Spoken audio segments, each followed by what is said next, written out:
Buenos días a todos. La verdad, ya había comentado aquí con Naomar que tengo frío en la barriga porque no es todos los días que uno se enfrenta con una mesa de estas y con estos compañeros. En fin, en la verdad, en la escogencia de qué decir en el contenido, para pensar un poco en ese contenido, es interesante pensar cómo discutir ciencia desde la perspectiva de la salud colectiva y de las ciencias sociales en la salud colectiva. Entonces, un punto de partida es entender que toda ciencia, sea ella referente a los hechos humanos o a los objetos naturales, ella es praxis social y es un tipo de praxis en la cual el elemento retórico constituye un aspecto clave. Boaventura Santos inclusive trae eso para cuestionar un poco la visión positivista de que la retórica debe estar fuera de la ciencia. Ciertamente, los sentidos de la ciencia es una construcción histórico-social y en ese proceso histórico de construcción de sentido de la ciencia, algunas oposiciones son recurrentes. Ciencias de la naturaleza versus ciencias del espíritu, de la cultura, social, conocimiento científico versus conocimiento del sentido común,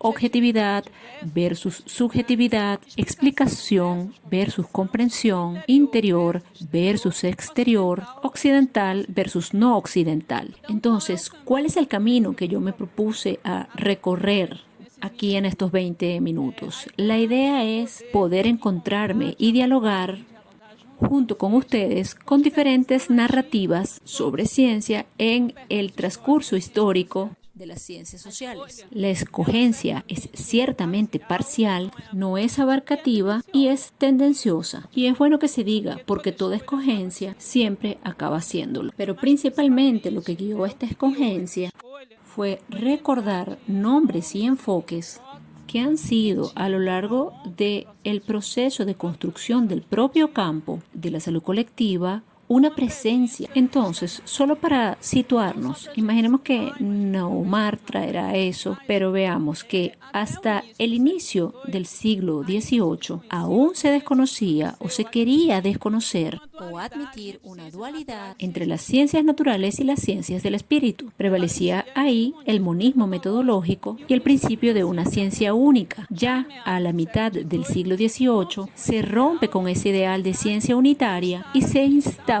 la dualidad ciencias naturales versus, en aquella ocasión, tenidas como ciencias del espíritu. En ese sentido, se considera la primera con ciencias explicativas, ciencias nomotéticas, y las segundas empeñadas, por tanto, en la revelación de las leyes subyacentes y en la identificación de lo universal, y las ciencias del espíritu como ciencias comprensivas, ideográficas, en otros términos, ciencias empeñadas en aprehender lo individual. Entonces, ¿cómo es que nosotros comenzamos a hablar de ciencias sociales? En realidad, una referencia en ese marco es sin duda Augusto Comte, pero él trae inicialmente la denominación de física social.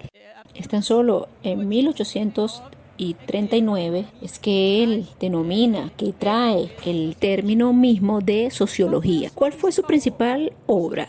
El curso de filosofía positiva. Muchas veces, y hasta Guadalupe hizo un poco esa provocación, sí, no es positivista, pero entre el positivismo y lo que tenemos hoy tiene un recorrido. Y ser positivo y no ser positivo, entre positivismo y no positivismo, positivista o no positivista, acaba siendo algo que a veces se repite sin cualquier reflexión o entendimiento de aquello que se dice cuando se hace esa crítica. Entonces, la sociología en la doctrina positivista tenía básicamente la siguiente finalidad: observar, organizar, pero también y fundamentalmente una idea de una ciencia que comprende para reorganizarte y reformarte.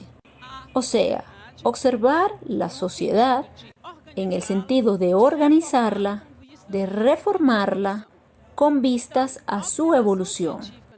Entonces, la observación científica en ese contexto busca, a través del establecimiento de leyes universales, el progreso de la sociedad y de los individuos. Más aún no era posible hablar de una ciencia social independiente de las ciencias naturales. Sin duda, Augusto Comte no hizo esa separación. Es a partir de Durkheim y sobre todo de la construcción de un método que él define en su obra, las reglas del método sociológico, que esa división comienza a existir. Él comienza diciendo que la ciencia solo aparece cuando el espíritu, haciendo abstracción de toda preocupación práctica, aborda las cosas con el único fin de representarlas. Pero para estudiar los hechos, y nosotros vamos a ver lo que son los hechos sociales para él, es fundamental disociar la teoría y la práctica. Entonces, ¿cuáles serían los elementos claves del método sociológico? Él es independiente de toda filosofía. Además, él también es independiente de las ciencias naturales, es objetivo, es exclusivamente sociológico y los hechos sociales son ante todo cosas sociales. Entonces, la sociología no es pues un anexo de cualquier otra ciencia. Ella es, ella misma, una ciencia distinta y autónoma, y el sentimiento que ella tiene de especial a la realidad social es de tal manera necesaria al sociólogo que tan solo una cultura especialmente sociológica puede prepararlo para la comprensión de los datos sociales. En este punto, ya ustedes deben haber encontrado en algunas críticas sobre Durkheim la idea de cosificación de la realidad. ¿De dónde es que viene esa idea y hasta qué punto ella puede ser considerada justa? En realidad, la cosa no necesariamente tiene que ser entendida más allá de una metáfora, pero vamos a entender qué fue lo que él trajo aquí. Consideramos los hechos sociales como cosas, más como cosas sociales. Con frecuencia parece que estos fenómenos, por causa de su gran complejidad, o bien eran refractarios a la ciencia, o bien no podrían entrar en ella, solo siendo reducidos a sus condiciones elementales, sean físicas, orgánicas, es decir, despojadas de su naturaleza propia. Nos dedicamos, por el contrario, a establecer que era posible tratarlos científicamente sin quitarles nada de sus caracteres específicos. En ese punto, él no rompe radicalmente con Comte, él sigue en una línea positivista, pero él va a traer aquí un aspecto, una diferenciación importante en el avance de la sociología y en el avance del método,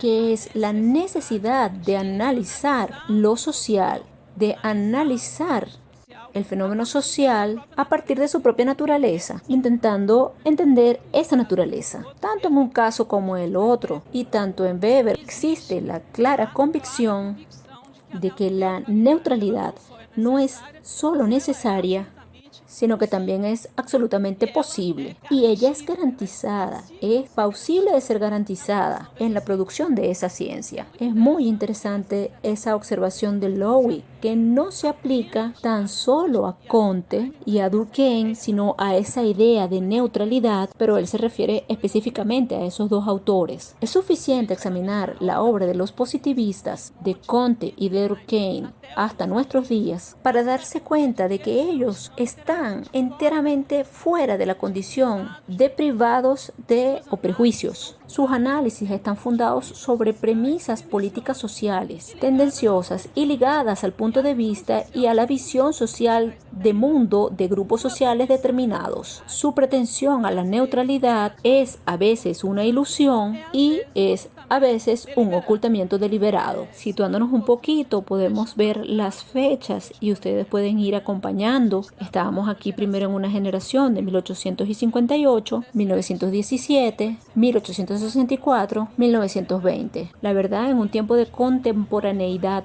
de estos autores, más en un contexto muy diferente del actual, donde usted tiene una intensa circulación de ideas, donde la posibilidad de diálogos son mucho mayores. En aquel momento, aun cuando ambos estuvieran en Europa, esos intercambios eran mucho más limitados. Entonces, ¿qué es lo que tiene una primera inflexión en el contexto del transcurso de las ciencias sociales y notadamente de la sociología? Max Weber puede ser considerado uno de los pioneros a problematizar los métodos de investigación en las ciencias sociales y a cuestionar los fundamentos de la objetividad y de la neutralidad de valor en la perspectiva positivista. Entre tanto, él no llega a romper con esa idea de neutralidad. Un aspecto fundamental para entender el método en Weber es considerar que él no cree que la ciencia sea capaz de comprender los fenómenos sociales y la sociedad como un todo. Él coloca muy claramente que la sociedad es compleja y es infinita y la posibilidad de conocerla es también infinita. Por lo tanto, apenas un fragmento limitado de la realidad puede a cada momento constituir un objeto de la comprensión científica. Bueno, ¿qué es la sociología en ese contexto? Es una ciencia dirigida a la comprensión interpretativa. Noten que aquí sale el hecho social y entra la acción social. Y por esa vía, para explicación causal de ella en su transcurso y en sus efectos. Él considera en ese emprendimiento dos recursos. El conocimiento nomológico, que se refiere a las conexiones y regularidades observables, y la construcción de tipos ideales, que es la base de la metodología weberiana. ¿En qué consiste? Solo mediante las formas, ideal, tipo, se llega a comprender realmente la naturaleza particular de los puntos de vista que interesan en el caso en particular, gracias a una confrontación entre lo empírico y el tipo ideal o ideal tipo. Su abordaje en términos de tipos ideales se coloca en oposición, por un lado, a la explicación estructural de los fenómenos y por otro a la perspectiva que ve a los fenómenos como entidades cualitativamente diferentes. Bueno, más tarde, más aún pegando muy fuertemente esa estera de pensamiento weberiano, tenemos a Schutz, otra referencia particularmente fuerte en la salud colectiva. A partir de la década de los 90, Schutz y algunos de sus seguidores, que va a traer la subjetividad con un acento fuerte. Entonces, en ese contexto, la subjetividad adquiere una importancia capital para la comprensión, interpretación y explicación científica de las conductas humanas. Por otro lado, al contrario de lo que a veces se pregona, Schutz construye una visión bastante idealizada del investigador, en donde fundamentalmente prevalece la idea no solo de un cierto distanciamiento, sino también de no envolvimiento directo con el hecho o con la realidad estudiada. Lo que él configura, lo que él describe como un observador desinteresado del mundo social, que no está comprometido, que no debe estar comprometido con la situación observada, la cual no presenta para él ningún interés práctico, sino solamente interés cognitivo. Muchas veces la subjetividad puesta en la teoría de Schutz es confundida porque él habla de una subjetividad de las relaciones interpersonales, de la construcción de sentidos en cuanto a objeto de la ciencia, no necesariamente esa posición de subjetividad en el lugar del observador. El mundo social no es el palco de las actividades, de sus actividades, del investigador. Él es solamente el objeto de su contemplación. Solo para recordar, también a final del siglo XVIII, la antropología ya iba ganando contornos independientes de la sociología y eso va quedando más fuerte a partir del siglo XX. Y ahí Malinowski, entre 1884 y 1942, ya traía una preocupación con la cuestión del distanciamiento de la objetividad. El trabajo etnográfico solo tendrá valor científico irrefutable si nos permite distinguir claramente, de un lado, los resultados de la observación directa de las declaraciones e interpretaciones nativas y de otro, las inferencias del autor basadas en su buen sentido e intuición psicológica. Vamos a pensar aquí en una segunda mitad del siglo siglo XX del llamado enfoque estructuralista, de qué es aquello que esto trae a la comprensión sobre la ciencia y obviamente de cómo esa perspectiva va llegando también sobre lo que voy a hablar sobre esa llegada en la salud colectiva, pero tan solo pensando en que el estructuralismo estuvo y está presente dentro de nuestros referenciales. A situar el apogeo de ese enfoque entre 1950 y 1967, particularmente en Francia, como la cuna de un dado estructuralismo. El discurso científico sobre esa óptica es visto como un sistema padronizado. La propia idea de ciencia es ordenada por patrones sociales, culturales o cognitivos extrínsecos a ella. La ciencia, entonces, es uno entre varios símbolos de estructuras, universos de discursos o juegos de lenguaje, en principio no contaminados por el mundo ingenuamente observado. Entonces, esa idea de la superioridad del saber científico y hace referencia a un lenguaje que se distancia del ingenuo, que también está mantenido ahí. Su principal tarea es explicitar los procesos relacionales implícitos de un dado sistema. En este enfoque estructuralista no existen elementos inconexos. Hay una conexión entre los varios componentes de un fenómeno social y en ese sentido el enfoque estructuralista busca aprender. A partir del enfoque estructuralista se busca aprender el aspecto sintáctico de los hechos socioculturales. Aquí en ese enfoque se presupone la eliminación de lo específico y también la ausencia del sujeto. Lo que se considera como fundamental es la búsqueda de invariantes que puedan explicar universales en las prácticas sociales. Llegamos al 68 y encontramos una generación fuertemente marcada por aquellos acontecimientos en Francia, pero incluso más allá de Francia. Y en ese sentido hay un conjunto de pensadores y colocan en la agenda la necesidad de reevaluar el lugar social del sujeto y de la propia práctica social a partir de una perspectiva considerada postestructuralista, aun cuando si usted pregunta y alguien preguntó a Foucault, él dice, no me considero postestructuralista, pero otros lo consideraron. Y Deleuze, que es otra referencia, se podrían citar a Derrida, Barthes, en fin, otros autores. Autores que combinan de un lado la lingüística y también un sesgo por la lingüística, y de un lado un sesgo de una filosofía y de una antropología a partir de Lévi-Strauss.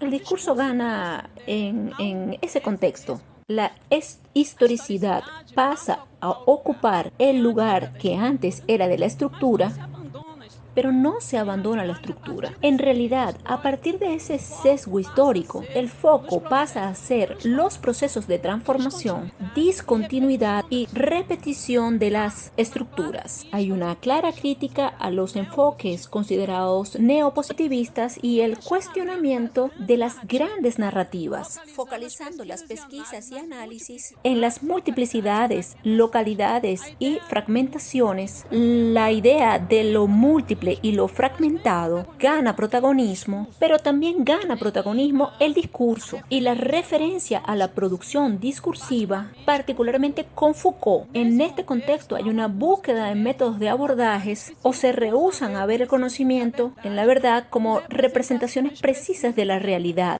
Geertz, que está, digámoslo así, corriendo por fuera de otro lado del contexto americano, defendiendo la antropología como ciencia interpretativa.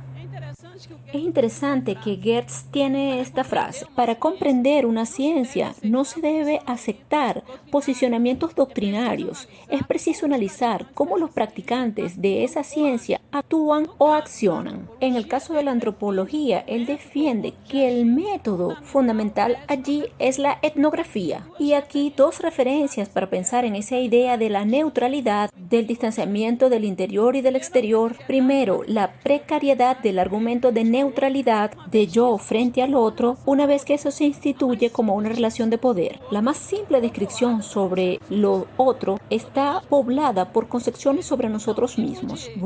En Bourdieu, la conjunción entre explicación por causas y la comprensión de significados en el análisis sociológica, comprender y explicar son la misma cosa. El rigor de la producción científica depende de las condiciones y de los límites en las cuales las conclusiones científicas son producidas, discutidas o criticadas y deberían ser independientes en relación al mundo social. Bueno, es importante traer este fundamento que yo considero central en la propuesta de Bourdieu, que es la llamada perspectiva praxeológica. Está basada en principio en la distancia objetivista que rompe con las representaciones espontáneas del agente, del modo de aprender las propiedades de una cierta constelación estructural, pero también al mismo tiempo él se complementa el procedimiento con una tentativa de superación de la distancia entre el momento objetivista. Entonces, objetivismo y subjetivismo se encuentran en esa perspectiva praxeológica. Para concluir, lo que nosotros percibimos, particularmente a partir de la década de los 80,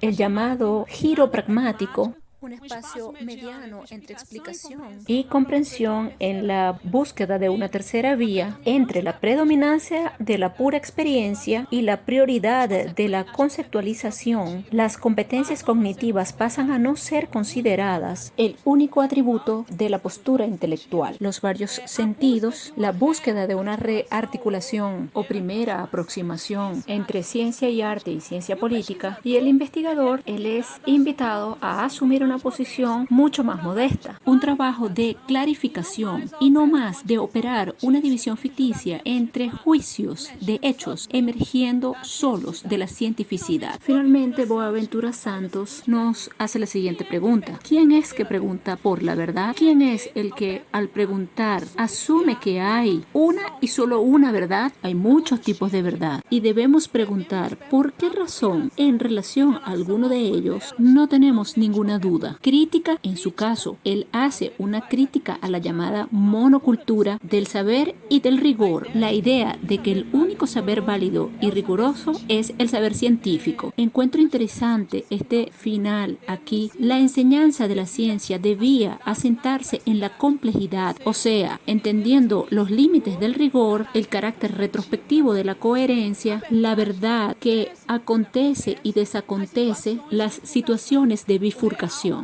Lo real concebido como una entidad activa que se ofrece o que se resiste a ser conocido por un cierto tipo de conocimiento. Bueno, para concluir, las ciencias sociales, consideradas en su conjunto, no se pueden privar de la búsqueda de un conocimiento sistemático y de un esfuerzo de objetivación sobre el riesgo de volver a un estado precientífico. Se mantiene el imperativo de delimitar la validad del pensamiento, retirándolo de los trazos restrictivos de cada experiencia. El esfuerzo de objetivación no implica la aceptación de la tesis o del principio de la neutralidad científica. Él también no es necesariamente incompatible con el envolvimiento del investigador en proyectos de transformación social. Por fin, acabaría con Boaventura Santos. Las epistemologías dominantes tienden a subrayar la inconmensurabilidad, incompatibilidad entre conocimientos. Lo importante en subrayar es la incompletud de todos los conocimientos y el potencial que existe en los diálogos entre ellos. Gracias. Buenos días, quería agradecer la invitación de Guadalupe y expresar la satisfacción de estar aquí con Naomar y Leni participando de esta discusión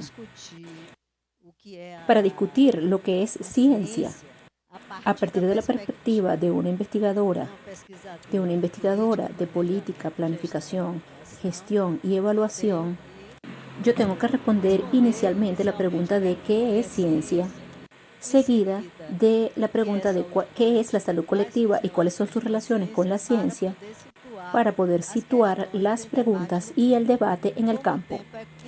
Como el tiempo es corto y seguramente Naomar, que es nuestro epistemólogo, va a hacer una síntesis complementaria. Algunas cuestiones aquí van a quedar indicadas que después nosotros podríamos retomar en el debate. ¿Qué es ciencia? Es una pregunta difícil a ser respondida, hasta porque tiene varias disciplinas involucradas: epistemología, sociología, historia de la ciencia. Tengo una ciencia de las ciencias que toma esa pregunta por objeto e investigadores que llevan toda su vida haciendo trabajos buscando responder esa pregunta. Entonces, no es una pregunta simple. No obstante, para nosotros, simples mortales investigadores, es importante aprender un poco de historia de la ciencia, no como cultura general, sino principalmente como reflexividad, para que nosotros podamos situar los posibles y los imposibles de nuestra producción, los límites y el significado a partir de una objetivación de la posición del sujeto que objetiva. Son muchas las perspectivas teóricas y yo aquí me voy a apoyar en una síntesis hecha por dos autores. Uno es el propio Bourdieu y el otro es de Terry Jean, que es un alumno de Bourdieu, que hacen recortes diferentes, pero nos interesan porque esos abordajes tienen una traducción en el campo de la salud colectiva. La primera de ellas es el abordaje de Merton, que es conocida o clasificada por Bourdieu como estructurofuncionalismo y por Terry Jean como diferenciacionista. O sea, es un abordaje que el conocimiento científico es considerado distinto de los otros tipos de conocimiento. Ese abordaje fue producido principalmente en el periodo de la guerra y tiene un poco su explicación en esa coyuntura, parte de su explicación. Ella parte de los estudios de abordaje mertonianos. Son estudios que buscan investigar la notoriedad y la productividad a partir de una perspectiva que es casi un tipo ideal de abordaje weberiano, del universalismo, de la meritocracia, y que se desdobló en toda esa corriente de la cientometría, a analizar la producción científica a partir de métricas, tan criticadas por nosotros en esas evaluaciones de la CAPES, del CNPq, en los índices de citaciones. Pero no se resume solo a eso. Por ejemplo, tienen trabajos mertonianos que procuran investigar el impacto de la producción de físicos. Entonces, los físicos que producen muchos artículos de poca repercusión y los físicos que producen muy pocos artículos de mucha repercusión. Entonces, eso es un tipo de producción mertoniana. Bourdieu, analizando a Merton, interpreta un poco que fue en un momento donde la ciencia se contrapone a la barbarie del nazismo. Entonces, toda esa apología racional tiene también a ese Merton judío recién migrado. Enseguida, un autor que nos marcó. Yo llegué a ese autor por Naumar en sus cursos de epistemología, que tanto Terry Jean como Bourdieu destacan el papel de Kuhn, que fue el autor que comenzó a introducir los factores sociales y a decir que la ciencia no es algo continuo, sino que evoluciona por revoluciones. Posteriormente, ya en la década de los 80, aparece el llamado programa Forte, que interpreta la ciencia simplemente como construcción social y se opone radicalmente al abordaje mertoniano, y el principal autor ahí es Bloor. Son estudios que, digamos, consideran la ciencia como una producción cultural y que tanto el conocimiento es considerado como científico como los otros tipos de saberes. Debe haber un análisis simétrica en el análisis sociológico de ese conocimiento, pero radicalmente contra Merton y importante para la salud colectiva de la llamada nueva producción del conocimiento. Ese abordaje aparece en un libro programático de equipos y colaboradores de la década de 90, donde ellos caracterizan la sociología de la ciencia mertoniana como tipo 1 de producción, y ahora aparecería un tipo 2, que es la producción del conocimiento que sale de la universidad, de la revisión de los pares, de la autonomía del campo científico para ser sometida a la industria técnica del gobierno, las políticas de inducción científica. Y finalmente tiene el abordaje de Bourdieu, que yo voy a privilegiar, de hacer análisis a partir del abordaje de él, que es el abordaje de la ciencia como campo científico, que él ahí articula la producción con los agentes y con el espacio de producción, que él lo denomina como campo. Entonces, ¿qué es un campo científico? El campo sería el campo científico, como los otros campos o microcosmos relativamente autónomo, donde lo que está en juego es la lucha por el monopolio de competencias científicas. Inclusive lo que es ciencia está en juego dentro del campo científico. En el campo científico tendríamos dos tipos de poderes o dos tipos de capital. El capital propiamente científico, que está asociado a los descubrimientos, a las innovaciones, a las patentes, y el capital burocrático de los poderes temporales, la ocupación de los cargos de director, de rector. Difícilmente la misma persona acumula los dos tipos de capital, mas normalmente existe una división de trabajo entre los investigadores y algunos direccionan su carrera más en el capital propiamente científico que en el otro, porque es una inversión de orden diferente que movilizan capitales diferentes para su acumulación. Como característica semejante a otros campos de producción de bienes simbólicos, el campo científico es un campo donde el interés y el desinterés es valorado. O sea, es un campo donde lo que cuenta no es la remuneración económica, lo que cuenta es el reconocimiento, y eso es estimulado. Su autonomía, y ustedes ya vieron ahí la historia hecha por Lenin, en la área de las ciencias sociales, pero también en el área de las ciencias naturales, en el siglo XVII y XVIII, fue progresivamente a lo largo de siglos conquistada. Mas fue conquistada en la disputa con el campo económico y el campo de poder. Es una autonomía en disputa con otros campos y siempre amenazada. Ya en el caso de la salud colectiva, yo no lo voy a poder desarrollar aquí muy bien, pero la conclusión de la primera parte de mi investigación fue lo que nosotros podríamos denominarla como la construcción de un espacio social, un proyecto de volverse campo. Es bastante reciente ese desarrollo en la salud colectiva, y en el momento de la génesis nosotros la podríamos caracterizar como un proceso social de redefinición de la medicina preventiva que se colocaba como un proyecto de la medicina social por referencia a la medicina social europea del siglo XIX, irrumpiendo con la propia medicina preventiva, con la salud pública institucionalizada y con la higiene. Pero había también un grupo de científicos sociales y sociólogos cuyo proyecto era desarrollar una sociología de la salud. Pero en aquel momento había también un movimiento de consolidación de la epidemiología como disciplina científica, y eso va a interferir en cómo la ciencia es vista e incorporada en el campo. Y el proyecto de la reforma sanitaria. Esas tres características de la génesis, ellas van a interferir en cómo la ciencia se retraduce en la salud colectiva. Bueno, la génesis fue una ruptura a la continuidad. Eso es una pregunta aún en debate.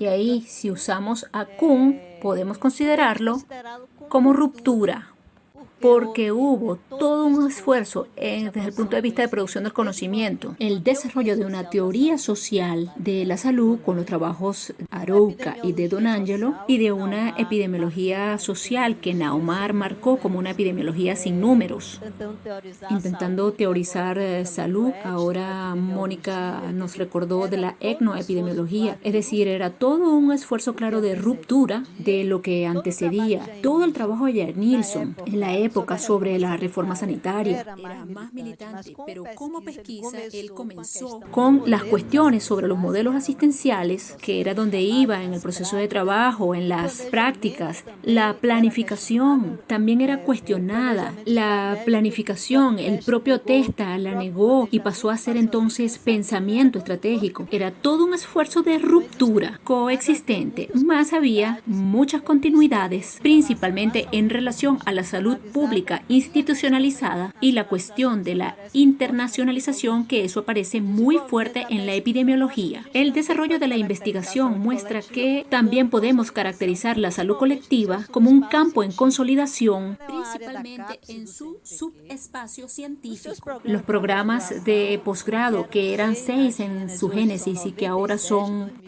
93 desde 2016. La producción específica tiene un estudio, no me acuerdo bien si es de Rita Barata, no me acuerdo bien del autor, no sé si fue Mauricio, que muestra que creció más que todas las otras áreas.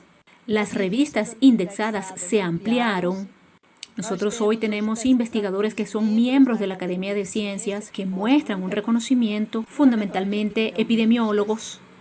En el ranking de pesquisadores de Google académico, muy criticado, pero el primero colocado es César Víctora, y otros investigadores de la salud colectiva también están muy bien colocados. Entonces, son indicadores más bien de una cientometría que pueden ser usados para un análisis con otras perspectivas. ¿Cuáles son las especificidades de la salud colectiva? Nosotros podemos decir que la salud colectiva es un campo, un espacio de relaciones, un campo en consolidación, donde está en juego la autoridad sobre los problemas de la población. Y eso mismo en el campo científico, aun cuando yo diga en la epidemiología del Zika, donde toda la disputa con infectólogos, con científicos del área básica, de quién decía lo que era la verdad sobre la epidemia. Las relaciones sobre los otros campos de autonomía relativa de la salud colectiva está aún todavía incipiente. Por eso la dificultad de analizarlo como campo cuando uno hace la analogía con el campo científico más consolidado. Bourdieu hace un análisis de los campos embebidos como matrioscas, que es aquella muñeca rusa que se va poniendo una dentro de la otra. Si nosotros pensamos el campo científico y la salud colectiva, esa imagen es perfecta. Pero si pensamos el campo burocrático, la intersección es la imagen que describe mejor el área burocrática. Tenemos la intersección clara, especialmente el área de política y planificación, pero no es un embebimiento total. Lo mismo sucede con el campo de poder. El campo político, la gente puede decir, el campo político podemos decir que tiene embebimiento. Y el campo médico y de las ciencias sociales, intersección. Entonces, la salud colectiva está en disputa con todos esos campos. Si fuésemos a pensar solamente desde el punto de vista racional, la salud colectiva podría tener dos objetos de investigación: el estado de salud de las poblaciones y la organización social de las prácticas. Eso fue Ricardo Bruno en uno de sus seminarios por allá en el comienzo, en el que él estaba pensando el campo, solo que históricamente las cosas sucedieron de forma diferente, que esos dos objetos podrían ser estudiados tanto por la epidemiología como por las ciencias sociales. Pero históricamente lo que sucedió fueron tres subespacios o subcampos: la epidemiología, dominante científicamente, que luego hizo su congreso propio y varios de sus investigadores hicieron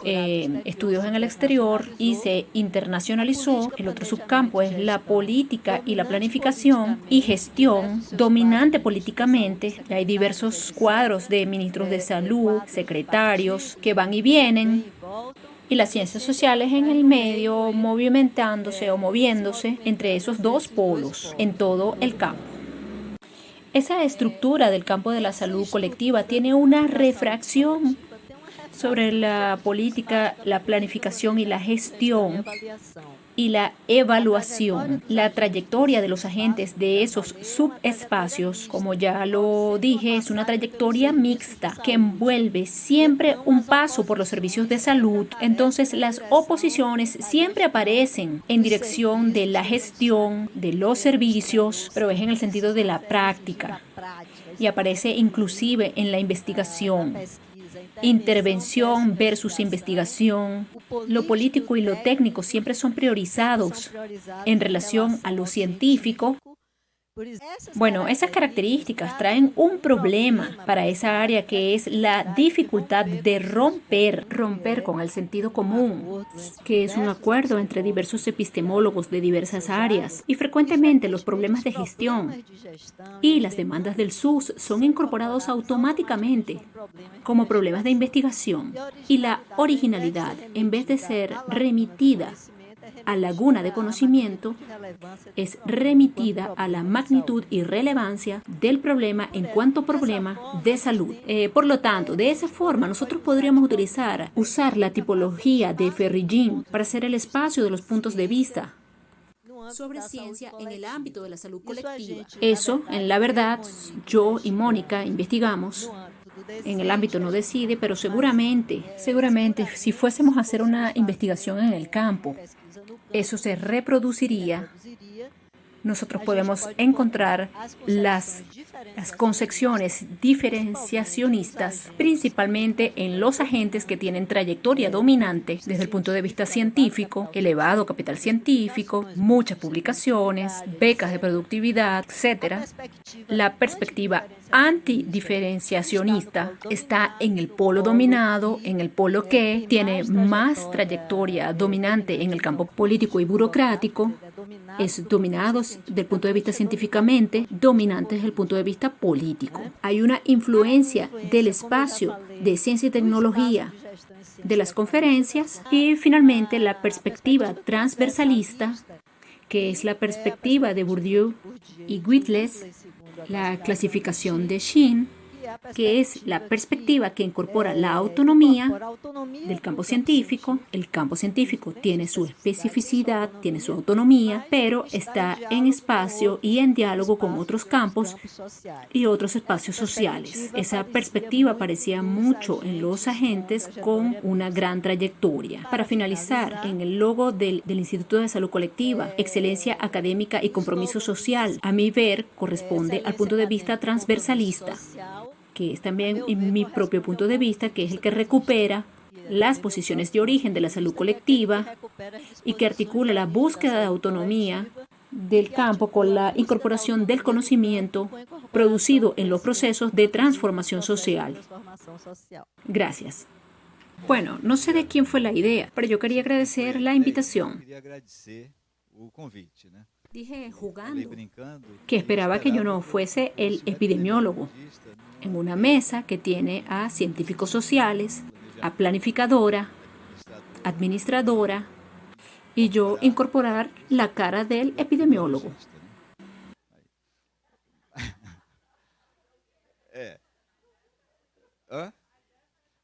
La idea fue esa misma. Entonces, para variar, voy a intentar escapar de alguna forma de ese pequeño ardid y traer un argumento. Ese título propuesto quiere decir mucho. Es una pregunta que es ciencia y da la indicación de cómo a quien fue propuesta esta pregunta debe buscar responderla. Afortunadamente, el propio orden ya me ayuda un poco en avanzar en esa argumentación, indicando que lo que es ciencia es una respuesta muy compleja. Tanto Ligia como Lenny ya anticiparon el grado de complejidad de esa respuesta. Ahora, nosotros podemos buscar, evaluar que hechos, quiere decir hechos, cosas, haceres, prácticas, acciones, saberes, son conocimientos o contenidos, haceres, prácticas, acciones o formulaciones o elaboraciones o proposiciones o todo eso que constituye la práctica, la narrativa, la construcción de un discurso científico. Los lugares donde lo que se llama ciencia se constituye, se ejerce, y las miradas sobre eso, yo puedo ya dar una primera respuesta. ¿Qué es la ciencia? Son hechos, haceres y prácticas, conocimientos y saberes, lugares y redes, y miradas. Eso ya es una primera respuesta, que es tan solo descriptiva en un plano muy amplio, muy general. Pero nosotros podemos intentar refinar el argumento, yendo punto a punto. Estaba proponiendo identificar cada uno de estos puntos. Y cada uno de estos puntos nosotros tratar de lidiarlos. La cuestión de responder la pregunta de qué es la ciencia, suponiendo que la ciencia es un conjunto de hechos, de cosas, responde lo que es en el sentido casi ontológico. Es difícil responder ciencia, lo que es, como una cosa. Y se superó ya hace bastante tiempo la idea de que la ciencia es una cosa y que es una. Es por eso que se habla de pluralidad, una concepción de que la ciencia es múltiple. Ahí no tendría sentido la pregunta de qué es ciencia. Haría sentido qué son las ciencias. Y esa pregunta, ¿qué es la ciencia? Ella misma tiene varias respuestas. Una de ellas es la respuesta prescriptiva, lo que debe ser. Ligia señaló que la respuesta a la pregunta de lo que es ciencia se constituye como objeto de muchos campos. Ella habló de muchas disciplinas. Si se pregunta a un filósofo, ¿qué es la ciencia? Ese filósofo va a buscar lo que varios filósofos dijeron sobre qué debería ser la ciencia. Y eso en un momento en que se constituía la búsqueda de un cierto árbitro de la cientificidad. Lo que es ciencia, lo que llena un conjunto de prescripciones que son predefinidas con base fundamentalmente en una ontología, en una epistemología y en una metodología, y todo eso subsidiado por una lógica. Quiere decir, como si la ciencia fuese una aplicación de un sentido especial, distinto del sentido común. Quiere decir, la adherencia a un conjunto de reglas predefinidas, a un conjunto de reglas como científicas. Ahí los libros de metodología son recetas de torta. Quiere decir, abre un libro de metodología y dice, para ser científico tienes que hacer esto, esto, esto y esto. Hasta el texto para ser científico, él tiene que tener introducción, metodología, resultados, discusión y conclusiones. Esa forma prescriptiva, lo que debe ser, es una primera respuesta. Nosotros podríamos cuestionar la universalidad de esa respuesta, pero lo que nosotros podríamos decir es que la producción de lo que se llama ciencia en la salud colectiva, aún hoy, y eso mucho por causa de la epidemiología, sigue ese formato prescriptivo de lo que es la ciencia, como lo que debe ser. Si la ciencia fuese pensada como haceres, prácticas, acción, una primera respuesta es, ciencia es lo que ha sido hecho como ciencia. De hecho, Thomas Kuhn es el iniciador de esa formulación. Por ese aspecto de la ciencia como una construcción social, pero no por el aspecto de la ciencia como revolucionaria o resultante de discontinuidades. En ese punto yo pienso, y ese comentario ya yo lo hice en otro momento, y es poco citado. Thomas Kuhn es un gran plagiario de Bachelard, y el plagio incluye inclusive los términos, la idea de un obstáculo epistemológico, que ahí tiene una ruptura epistemológica, corresponde a ciencia normal, y a Revolución Científica, que Thomas Kuhn tuvo conocimiento estrecho de la obra de Bachelard, es un hecho, hasta por su convivencia con la epistemología continental en la Francia, pero también que él no hace la menor citación a Bachelard en ningún momento de su vida y su carrera. También es demostrado, es constatado. Es por eso que, sin miedo de errar, yo puedo decir que es un hecho. Esto que está aquí es una referencia que yo quería mostrarles a ustedes. Este es un libro, no fue traducido. The Road Since Structure. El camino después de la estructura. Es un análisis del propio Thomas Kuhn sobre su trayectoria y carrera. No tiene la menor referencia a esa epistemología histórica y a esa epistemología psicoanalítica de Bachelard en relación a lo que habrá sido la mayor contribución de Thomas Kuhn. Ahora, ¿cuál es la diferencia en esta cuestión de la ciencia como que ha sido hecho como ciencia? Es un discurso sobre lo que se hace. Todo investigador, al escribir metodología, por más simplificada que sea la referencia a la metodología, por más así un formulario llenado, pero es un discurso sobre una práctica que muchas veces es realizado casi que por llenado de una exigencia, un requisito para que un artículo sea aceptado, necesita escribirse con esta metodología. Entonces, siempre tiene un discurso sobre la práctica de la ciencia por aquellos que hacen la ciencia. Entonces, esos haceres no necesariamente son haceres prácticos, pero sí son haceres discursivos.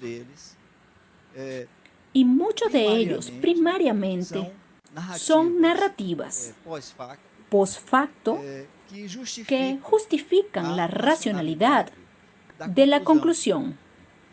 Por eso es que no es tan extraño decirse que la última cosa que se escribe en un trabajo científico es la introducción, cuando debería ser exactamente lo opuesto. Se introduce, se planifica, y los proyectos de investigación, ellos tienen una trayectoria de construcción que no es lineal, tal como es presentado en los resultados. La otra perspectiva es nosotros pensar desde la sospecha, una cierta hermenéutica de la sospecha, quien hace ciencia dice lo que hace, no es lo que de hecho es hecho. Es realizado, quiere decir, una conciencia de la práctica de la ciencia es raro, muy raro, entre los que son los realizadores, los prácticos de la ciencia. Eso resulta y es muy claro en aquello que tanto Lenny como Ligia mencionaron. Toda la escuela de una cierta antropología.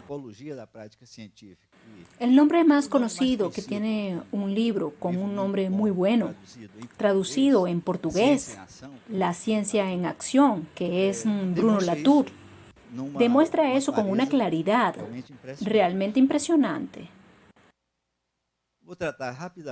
Voy a tratar rápidamente de aplicar ese argumento sobre lo que podemos llamar como saberes. En la concepción de que el ejercicio histórico de construir o de construir un modo de producción de saberes que tendrían la posibilidad de ser más verdaderos que otros. Y esos saberes son los saberes científicos, que son conocimientos probados por una referencia institucional, política y discursiva. Y por ello, ellos serían más verdaderos. Tal como concluyó más o menos Lenin al traer a Boaventura, no implica definir ciencia por el efecto. Quiero decir, por el hecho de que las conclusiones del conocimiento científico sean más eficaces que las conclusiones de otro tipo de conocimiento. Ahí tiene toda una discusión que Boaventura Santos llama ecología de los saberes, y es una cierta epistemología de las ausencias.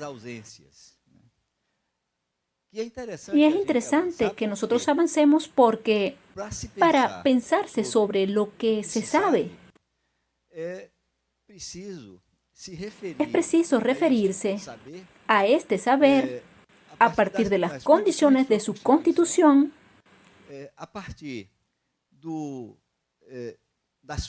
de las fuentes de los enunciados que se descomponen en esos saberes, y también a partir de los efectos y de los impactos de esos saberes sobre la constitución de la red de poderes que esos conocimientos se articulan.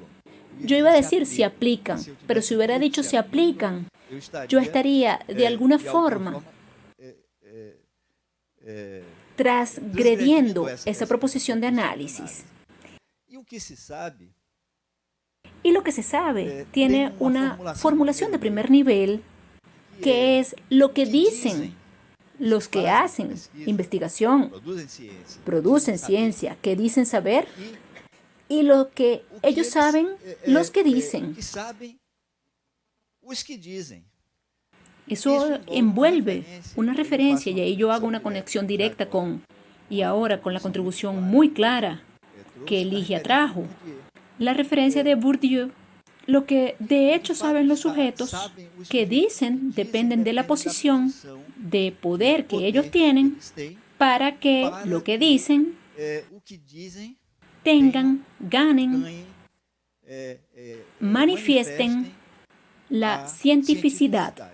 Quiere decir, cientificidad no es un atributo de los hechos, no es un atributo de los discursos, y es mucho más efecto de los enunciadores, desde la posición de poder de los enunciadores. Y ahí nosotros podríamos pasar, ya cerca de concluir el argumento, a la cuestión de los lugares. La ciencia es un conjunto de lugares. Algunos de los lugares son estáticos. Esos lugares estáticos pueden ser inclusive territorializados. Existen topos de la ciencia. Yo puedo decir que el topos clásico de la ciencia o de las ciencias es el laboratorio, que es el lugar donde se trabaja la producción de aquel conocimiento que va a ganar el estatus de científico por haber sido hecho en el laboratorio. El otro topos de la ciencia es el observatorio, que también produce una legitimación por la constatación de que la producción de aquel discurso fue hecha en aquel lugar. Y el tercer lugar de la ciencia, legitimado, y ahí Malinowitz, que es la gran referencia, es el campo. Se dice así, el trabajo de campo comprueba la cientificidad, aun cuando sea una cientificidad a veces transgresora y a veces contradictoria de la formulación de ese conocimiento, trayendo él una posición de saber superior por el hecho de haber sido producido en el lugar de la ciencia. Entonces, recapitulando, no es solamente lo que es, no es solamente lo que es y cómo se hace, no es solamente lo que es y cómo se dice, sino que también es el lugar de donde se produce, inclusive los discursos. Entonces tiene una cuestión del lugar simbólico de la ciencia en el mundo de hoy que sustituye los otros lugares simbólicos. con un grado tan grande de capital instituido por el lugar, que en un cierto lugar no hacer nada de aquello que se llamaría ciencia, pero pasa a ser designado como científico por haber sido hecho o enunciado en aquel lugar. La diferencia entre laboratorio, observatorio y campo tiene mucho que ver con el control de los agentes sobre aquella práctica y sobre el conocimiento, la conclusión, la elaboración, la formulación resultante. Por tanto, esa cuestión de los lugares depende de dónde está el sujeto de la ciencia, dónde se hace y dónde se dice. Estar, hacer, decir son enunciados performativos. La ciencia tiene un elemento extremadamente dramático y teatral y produce siempre lugares de presentación en escena de lo que es la ciencia. Esto aquí es un lugar, una escena, es un teatro. Un drama se presenta cada viernes aquí.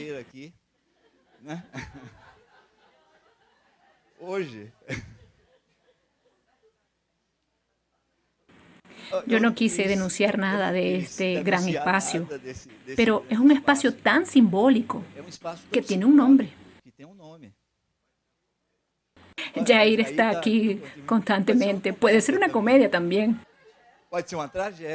Puede ser una tragedia también ahí.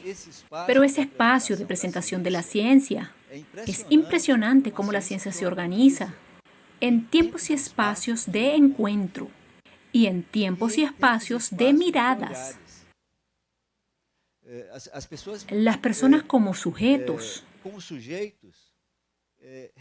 representan varias escenas, algunas de ellas con grados de simultaneidad muy grande, otras con grados de intensidad muy grande.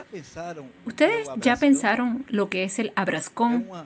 Es una concentración trianual de una serie de convergencias que producen escenas, que producen escenas, que producen escenas, y hay aquellos 10 minutos allá en el Abrascón. Es la condensación de miradas. Alguien está para ser mirado por 10.000 personas. Y esa concentración de miradas tiene mucho que ver con la legitimación de la ciencia. No solamente quiere decir todo este análisis rebuscado, refinado, que Ligia trae de la salud colectiva como un campo político, inclusive en función de esas luchas, de esos deseos, de esas ausencias, de esas lagunas y de muchas afirmaciones. Y ahí cierra ese análisis, ese argumento que nos llega a ser un análisis que yo propuse. No tenemos una sola ciencia, son muchas ciencias. No solamente una perspectiva superficial de muchas disciplinas que ganan el nombre de ciencia. Muchos campos discursivos que en la historia adquirieron o consiguieron el reconocimiento como ciencia, sino que también la propia concepción de ciencia es constituida sobre esa multiplicidad. Y solo para cerrar el argumento, y nosotros poder hasta discutir un poco más sobre alguno de estos puntos, ya que estoy llegando al final del tiempo.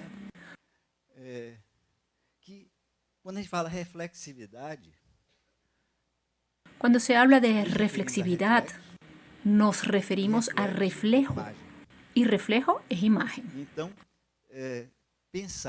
Entonces, pensar la ciencia como ella propia, mirar o miradas, quiere decir que ella es una referencia para otros. No hay ciencia para sí.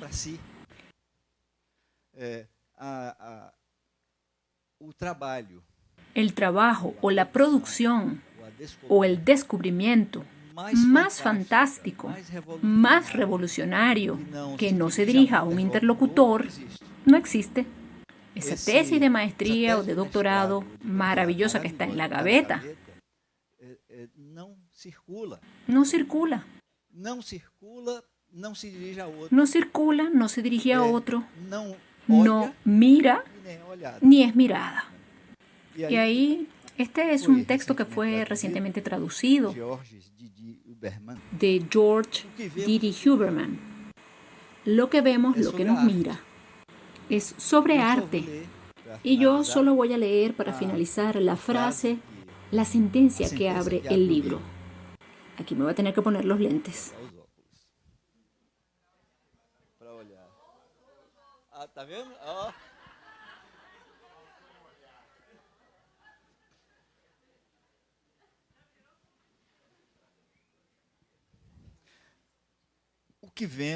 Lo que vemos solo vale, solo vive en nuestros ojos, por lo que nos mira.